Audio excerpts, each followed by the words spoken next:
Okay, folks, it's your buddy Mike Messier. Cabrini, Mike's Instant Movie Review. Just saw the movie on the big screen, celebrating for whatever it's worth, or it's worth a lot, actually. International Women's Day, with my International Woman shirt on, wearing this wonderful Mulan shirt in honor, homage to International Women's Day, and celebrating a great Italian American, a real deal Italian American, first American saint, Mother Cabrini. So I would think, yeah, go see this movie. It's a good movie. It's a drama. It's a long one. It's about, I think, 2 hours and 25 minutes. It's one of these movies where like the main character is kind of portrayed as a saint, but in this case, she actually was a saint. She was named a saint. She was in Italy. In Italy, she had this vision of making this empire of hope. She wanted to start in Asia and China and help the orphans. And she was a woman, obviously, about 100 years ago, and she's applying to, I guess, the Roman Catholic Church. And they're more or less blowing her off and telling her to stay in her lane and stay where she is. And she demands to see His Highness, the Pope, the actual real deal Pope. And he kind of bargains with her, like, hey, look, start this in the West, meaning good old US of A. The Pope assigns her to New York City, to 5 Points. All this stuff is new to me. I guess I don't know my American history. I don't know my Catholic Church history. I don't know my Cabrini history. But all these wonderful things told in this film. Here's the thing, folks. When you don't know, like, your history, you don't know a specific story or about a specific individual or what they did, and you see one of these biopics, you're kind of entrusting the filmmakers that they told the actual story as best they could within the parameters of a feature film. So I really can't tell you if this film is accurate or not, okay? Because I really don't have anything to judge it against. But that being said, I think the film was effective at times.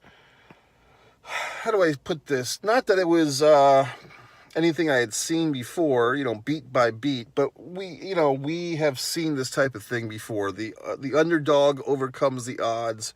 You can beat City Hall. You can humanize the institutions. She has an indomitable will. All that good stuff.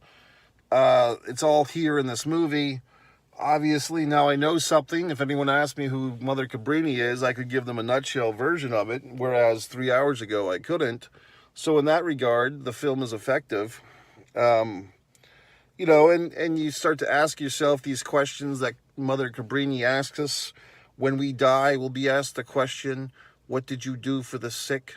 What did you do for the poor? And it's like, shit, I don't know. I kind of like avoided them. You know what I mean? Like, that's the reality.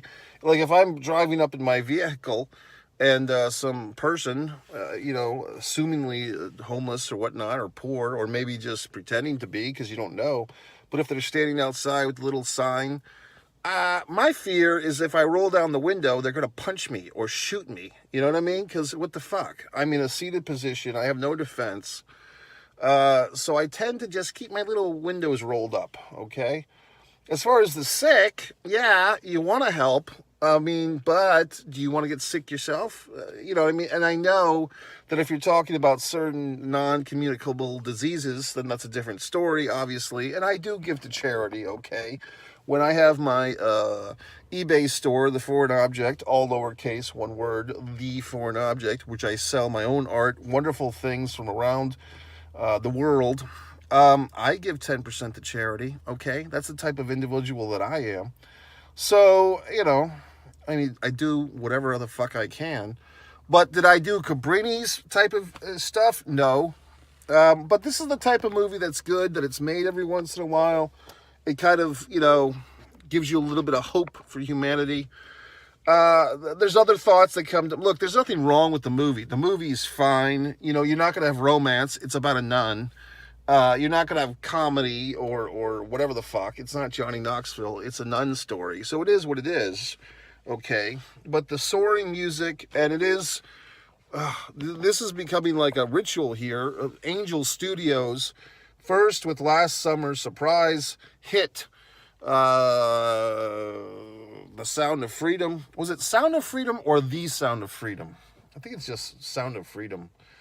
And Angel Studios, and they had like kind of a sci-fi movie a few months ago that I reviewed, and here they are again on their own, doing this movie. And then once again at the end of the movie they say, hey, pass on the buck, buy a ticket for your fellow man, here's a fucking code or whatever the fuck.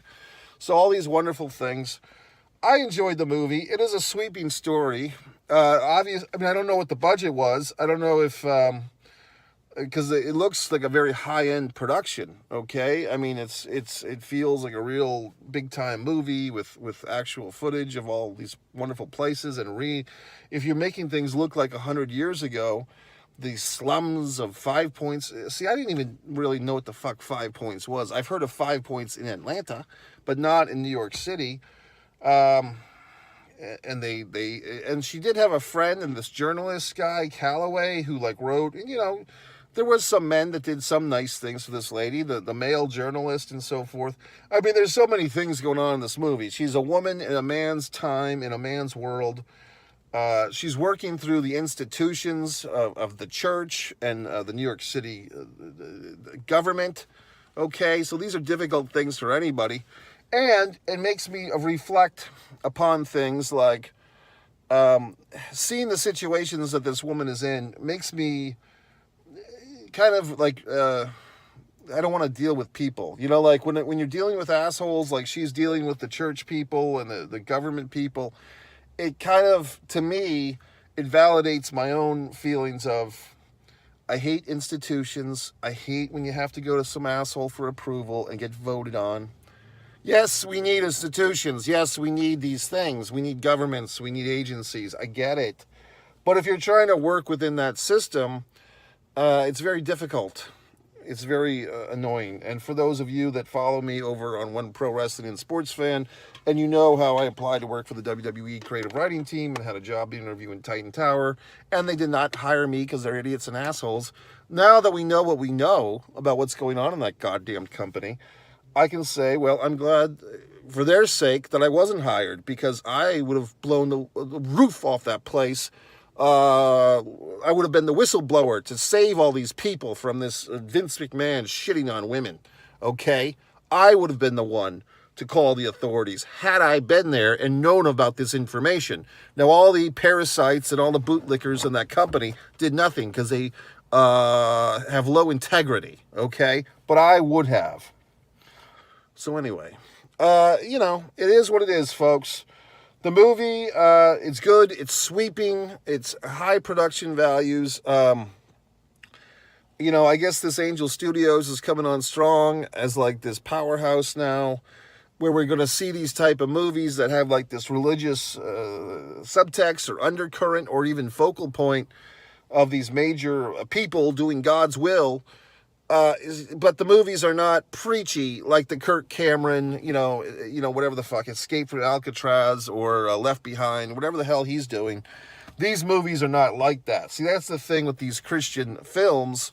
They typically play to the, preaching to the choir, okay? And this film adds, I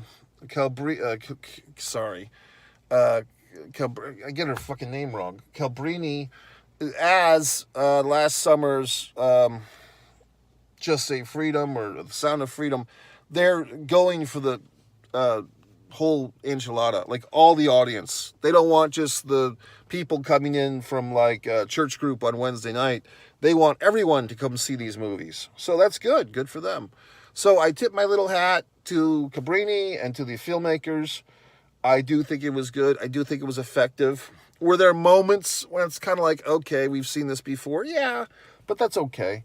John Lithgow as the mayor of New York City, I do kind of at least feel like this story is worthy of a Google Wikipedia moment, because I want to see if some of these characters in real life were like they were portrayed, or was this enhanced for dramatic representation. One Man and a Camera Films, One Space Man Space and a Camera Films, one Mike Messier, One Pro Wrestling and Sports Fan, one artist Mike Messier, all on YouTube. Click my links, buy my books from Mike Messier.